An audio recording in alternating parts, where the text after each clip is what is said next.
കണ്ടാലേ പേടി തോന്നുന്നു. പിന്നെ ഇങ്ങനെ കഴിക്കുക. അല്ല ശ്രീയേട്ടന് മീനൊക്കെ അറിയോ? പിന്നെ കണ്ട ഗൾഫ്രണ്ടേഴ്സിലെ കിടക്കുന്നതല്ലേ, ഇതൊക്കെ പഠിച്ചാലേ പറ്റുള്ളൂ. നീ അതിന് തുടങ്ങി പഠിക്കേ. നിന്റെ ഒരു പേടി, നിന്നെയും കെട്ടിക്കൊണ്ട് എന്റെ കാര്യം കുഴപ്പത്തിലാവൂടി. ആ നീ പോയി ആ മസാലപ്പൊടിയൊക്കെ എടുത്തോണ്ടോ. അമ്മ വരുന്നതിന് മുമ്പേ പാചകം ചെയ്തില്ലെങ്കിലേ കാര്യം ആ കുഴപ്പത്തിലാവും. ഗംഭീരവശം കഥ ഗോപാലനാശാന്റെ പാഞ്ചാലി. എനിക്കെന്ന് 10-12 വയസ്സേ പ്രായം ഉണ്ടാവും. ശ്രീവേഷം എന്ന് പറഞ്ഞ ആശാന്റെ വേഷ വേഷം കണ്ടിട്ടുണ്ടോ? വരരെ കേട്ടിട്ടേ ഉള്ളൂ. ആ കണ്ടാലേ മനസ്സിലാവും. ഒരു അതിശോക്തി ഇല്ല എന്റെ വരരെ, കൊത്തിയാവും. ഞാനെന്ത് ചെയ്തു, കളി കഴിഞ്ഞ് ആശാൻ അരങ്ങത്തുനിന്ന് ഇറങ്ങിയപ്പോ ഞാനും പുറകെ കൂടി കൂട്ടുവരയിലേക്ക്. എന്തിനാ എന്തിനാ എന്തിനായിരിക്കും? അതിപ്പോൾ പറഞ്ഞില്ലേ, പെണ്ണ് തന്നെയാണെന്നാ എന്റെ ധാരണ. വേഷം മാറുന്നൊന്ന് കാണുക, അത്രേ ഉള്ളൂ. ഈ കൗമാര കൗതുകം എന്നൊക്കെ പറയില്ലേ, അത് തന്നെ. പുടവ അഴിച്ചപ്പോഴല്ലേ എന്റെ വരരെ ചെണ്ടക്കോല് പോലെ വളഞ്ഞ 2 കാലും വസൂരിക്കുത്തുള്ള മുഖവും. എന്താ ഒരു മണം. ആ അതെ, ഗൗരിക്കുട്ടി ഇവിടെ ഇല്ല. അനന്തരവളുടെ പാചകമാ. മണം കേട്ടാ അറിയാൻ ഗുണം. മണം കേട്ടിട്ട് മീനാവാനാ വഴി. മീനോ? ആരൊക്കറിയില്ലേ, കാവുങ്ങാട്ടിലത്തെ തിരുമേനിയായ എന്റെ അച്ഛൻ. എന്റെ ഓർമ്മയായിട്ട് ഇന്ന് വരെ ഈ വീട്ടിൽ ഈ വക സാധനം ഒന്നും കേട്ടിട്ടില്ല. ഇത് ഉരുളക്കിഴങ്ങ് മസാലയാവാനാ വഴി. എന്തായാലും ഇത് മീൻ തന്നെ. എന്നാ വാരര് ചെല്ലേ, ഊണിന് മുമ്പ് ഒരു കുളിയുള്ളത് മുടക്കണ്ട. ആ അത്താഴപ്പൊലി നിന്നോട് വരണം, കഥ ബാക്കി കിടക്കുന്നു.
പിള്ളേരാ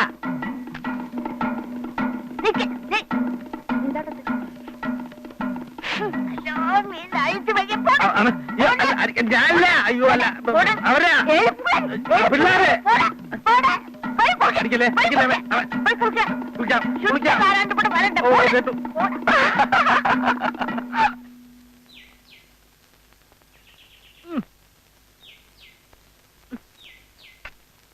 ഇതിപ്പോ എന്ത് എളുപ്പത്തിൽ കാര്യങ്ങൾ കഴിഞ്ഞു. നിനക്ക് ഓർമ്മയുണ്ടോ കിട്ടാ, പണ്ട് വല്യമ്മാവൻ എന്നെ വട്ടവര നിർത്തിയത്? അപ്പോ ഞാനും ഗൗരിയും തമ്മിൽ അങ്ങനെ പറയത്തക്ക ബന്ധമൊന്നുമില്ല. ഒന്ന് കണ്ടു, ചിരിച്ചു, അത്രയൊക്കെ ഉള്ളു കേസ്. എന്നിട്ടും തല്ലെത്ര കൊണ്ടത്. അന്നൊക്കെ ഇഷ്ടപ്പെട്ട പെണ്ണിനെ കല്യാണം കഴിക്കുക എന്ന് പറയുന്നതേ ഒരു സാഹസ. ഇപ്പോഴോ കണ്ടില്ലേ, എപ്പോ നോക്കിയാലും രണ്ടും കൂടി എന്താ എന്റെ കിട്ടാ ഇവർക്ക് ഇത്രയൊക്കെ പറയാനുള്ളത്? ഒന്നും അറിയാത്ത ഒരാളെ. എന്നാ പിള്ളേരുടെ ഒരു ധാരണ. പഴയ ആളുകളല്ലേ, ഇപ്പോഴത്തെ പുതിയ സമ്പ്രദായം ഒന്നും നമുക്ക് മനസ്സിലാവൂലെന്ന് വിചാരം. കാള വാല് വെക്കുമ്പോഴേ അറിഞ്ഞൂടെ എന്റെ കിട്ടാ.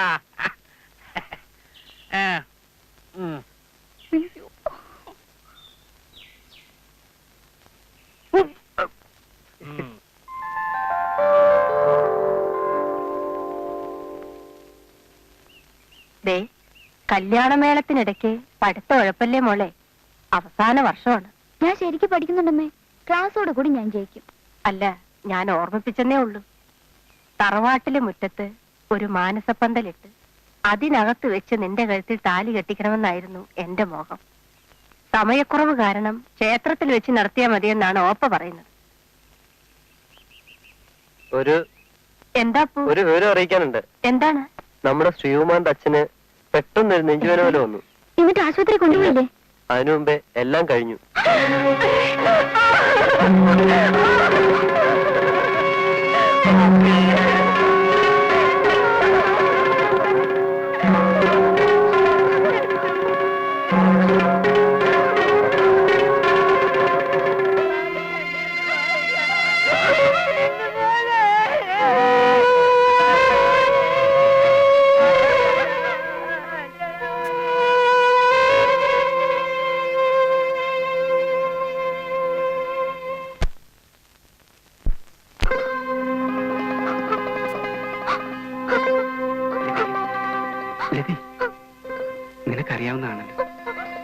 സമയത്തിന് പോയില്ലെങ്കിൽ ജോലി നഷ്ടപ്പെടും. അവധി നീട്ടിക്കിട്ടില്ല. എന്തായാലും ശ്രീയേട്ടൻ ജോലി നഷ്ടപ്പെടുത്തരുത്. ഓർക്കപ്പുറത്തുള്ള അമ്മാവിന്റെ മരണം, അതിലുള്ള ദുഃഖം മാത്രമേ എനിക്കുള്ളൂ. ഏയ് മോളെ, എന്താ ഇത്? ഞാൻ പോയിട്ടിങ്ങ് വരുമല്ലോ. അപ്പോഴേക്കും നിന്റെ പഠിത്തവും തീരും. അടുത്ത അവധിക്ക് ഞാൻ മോക്കുള്ള NOC-യുമായിട്ടായിരിക്കും വരിക. വിവാഹം കഴിഞ്ഞ് നമുക്ക് ഒരുമിച്ച് തിരിച്ചു പോകാം. നീ ഒന്ന് നോക്കിക്കേ.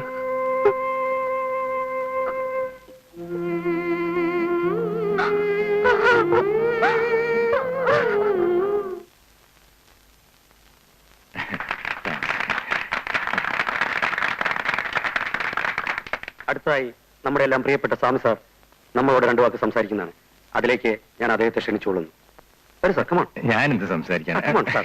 ഇപ്പോഴല്ലേ പിന്നെ എപ്പോഴാണ് ഞങ്ങളോടൊക്കെ സംസാരിക്കുന്നത്? Come on sir.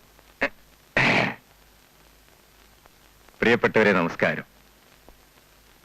30 വർഷത്തെ സേവനത്തിന് ശേഷം ഞാൻ വിടവാങ്ങുകയാണ്. ഈ കാലഘട്ടത്തിൽ നിങ്ങൾ എന്നോട് കാണിച്ച സഹകരണത്തിന് എങ്ങനെ നന്ദി പറയണമെന്ന് എനിക്ക് അറിഞ്ഞുകൂടാ. നമ്മളെല്ലാം ഒരു കുടുംബാംഗങ്ങളെ പോലെ കഴിഞ്ഞവരാണ്.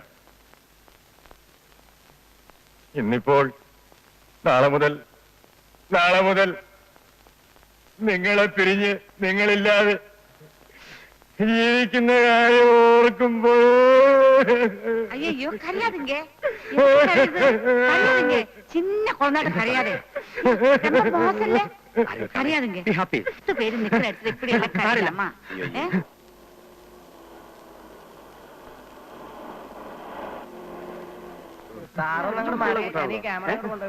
സ്വാമി ഇത്ര സാറല്ലേ ഓക്കെ. പടം എടുത്തിട്ട് മുഖം കണ്ടില്ല എന്ന് പറഞ്ഞ എന്നെ കുറ്റം പറയാൻ വരരുത്. ജിഗു സാറേ, ദേ ചീഫ് വരുന്നുണ്ട്. സ്വാമി, ദേ chief is coming. You are lucky. സാറേ ലേക്ക് പോയി തുടങ്ങി സാർ വന്ന് നിൽക്കണ്ടത്. I am really lucky.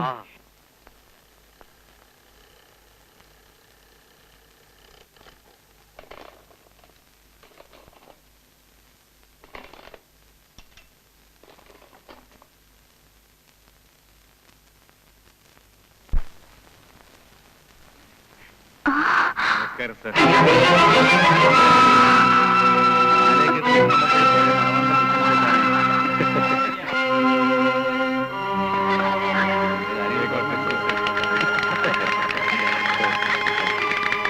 ഈ വയസ്സിന് വല്ലപ്പോഴൊക്കെ ഓർക്കണം സാർ. ചായ. തോന്നല്ലേ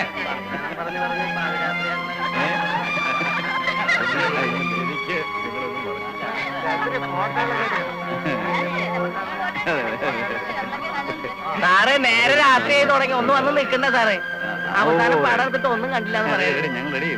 ഒന്ന് വന്നു പിന്നെ എന്റെ മെക്കിട്ട് കിടന്ന് ചാടിക്കോളാം. പടം തന്നെ. ഫോട്ടോ എടുക്കാം. സാറേ ഒന്ന് ഇല്ലേ ബാഗ് ഉണ്ട്. ആയിരിക്കും.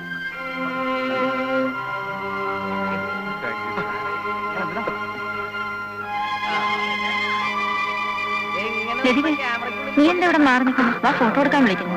വാടി, വന്നെ വാ. ഒന്ന് പോക്കറ്റ് ചെയ്തോട്ടെ. ആ. ഒന്നും കൂടെ അടുത്തുനിന്ന് ഒന്ന് ചിരിക്കാം. റെഡി? ആ സ്മൈൽ. എടുക്കണം.